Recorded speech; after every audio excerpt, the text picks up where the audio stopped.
নমস্কার বন্ধুরা, আজ আমি বানাবো শীতের ফুলকপি ভাজা।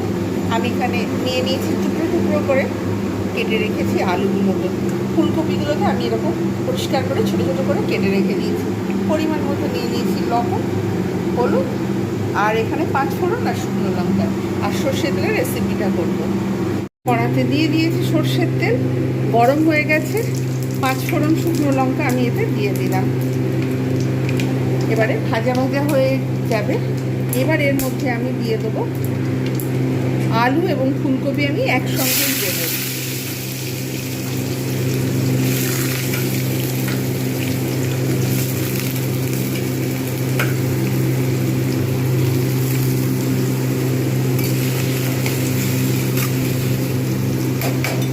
এতেই দিয়ে দেবো ফুলকপিগুলো। যেহেতু শীতের ফুলকপি, সেহেতু খুব সহজেই কিন্তু এগুলো সিদ্ধ হয়ে যাবে, আর এগুলো ভাপিয়ে ফেলারও কোনো দরকার নেই। এর মধ্যে আমি দিয়ে দেবো হলুদ গুঁড়ো পরিমাণ মতো, দিয়ে দেবো লবণ, ঢাকনা দিয়ে দেবো। ঢাকনা দিয়ে আমি একদম কমিয়ে, আঁচ কমিয়ে ভাজবো। যদি মনে হয় পরে, তাহলে একটুখানি এতে জল দিয়ে দেবো। একদম পুরো ভাজা হয়ে গেলে হালকা 2-1 ফোঁটা জলের ছিটা দেবো, যাতে অতিরিক্ত তেল না দিতে হয় সেই জন্য। তবে হ্যাঁ, এতেই সিদ্ধ হয়ে যাবে, এতেই ভাজা হয়ে যাবে। যদি মনে হয় যারা অতিরিক্ত তেল খাবে না, তারা একটু জলের ছিটা দিতে পারে যদি না সিদ্ধ হয়। এখন আমি ঢাকনা দিয়ে 2-3 মিনিট পর ফিরে আসছি। 2 মিনিট পর আমি ফিরে এলাম। মাঝে মাঝে এইরকম এর থেকে কিন্তু অনেক জল ছাড়তে শুরু করে দিয়েছে অটোমেটিক্যালি। এরকম মাঝে মাঝে নেড়ে দিতে হবে, আবার ফের ঢাকনা দিয়ে দিতে হবে। বেশ কিছুবার আমি এইরকম করে আমি কিন্তু তুলে, এই যে পুরো সিদ্ধ হয়ে গেছে, আলু ফুলকপি সব পুরো সিদ্ধ হয়ে গেছে। এবার আমি এটাকে সার্ভ করব।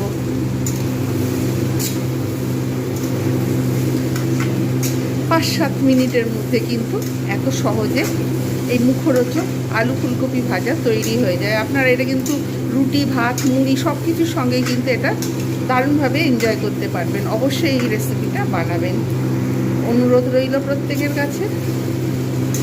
সার্ভ করে দেখাচ্ছি কীরকম হয়েছে রেসিপিটা। তৈরি হয়ে গেল শীতের অতি জনপ্রিয় ডিশ আলু ফুলকপি ভাজা। আপনারা এমনিও খেতে পারবেন, মুড়ি, ভাত, রুটি সব কিছুর সঙ্গে দারুণ এনজয় করতে পারবেন। যেমন করে বানিয়েছি অবশ্যই বানান। আর ভালো লাগলে লাইক, কমেন্ট, শেয়ার এবং সাবস্ক্রাইব করতে ভুলবেন না। যারা যারা দেখছেন, কমেন্ট করছেন, তাদের অসংখ্য ধন্যবাদ। এই রকম নিত্য নতুন ভিডিও পেতে আমার চ্যানেলটাকে সাবস্ক্রাইব করুন। প্রত্যেকের কাছে অনুরোধ রইল। আজকের মতো এতটুকুই। Bye bye and take care.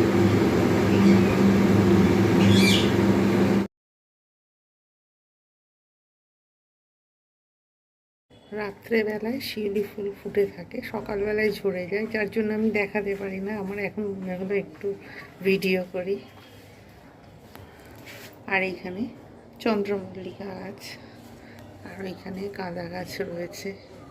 এখানে এগুলো সব, যদিও একদম আমার এখানে মানে রোদ খুবই কম, মানে একদমই পায় না রোদ, আলো বাতাসটা রয়েছে। মাঝে মাঝে টগর ফুল ফোটে। সবসময় আমার ভিডিও করা সম্ভব হয়ে ওঠে না, সময় থাকে না, তার জন্য মনে হলো একটুখানি দেখাই।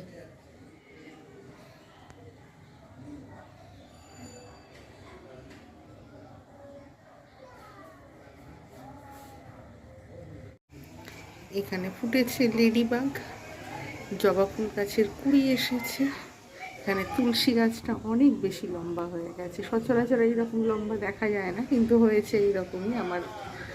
এইখানে গোলাপ ফুলের সব কুড়ি আসছে, ছোট ছোট শিউলি ফুলের কুড়ি এসেছে কিছু, বাহারি পাতা, চন্দ্রমল্লিকা, এই যে টগর ফুলের কুড়ি এসেছে। আর এইখানে গাঁদা গাছ, সব গাছের পরিচর্যা। এখানে যদিও রোদ আসে না, তাও কিন্তু এমনি আলোতেই এই গাছগুলো অল্প অল্প করে ফুল হয়। একেবারেই রোদ আসে না। গরমকালে তখন রোদ ভর্তি, আর শীতকালে রোদ আসে না, মানে উল্টো।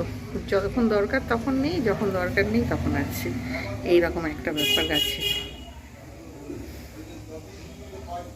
কুয়াশা পড়ছে প্রচুর পরিমাণে। পুরো আকাশ পরিষ্কার হলে কি হবে, কুয়াশা, যেহেতু শীতকাল সেহেতু এই সময় কুয়াশা তো পড়েই, হিম পড়ে, কিন্তু আজকে যেন একটু বেশি।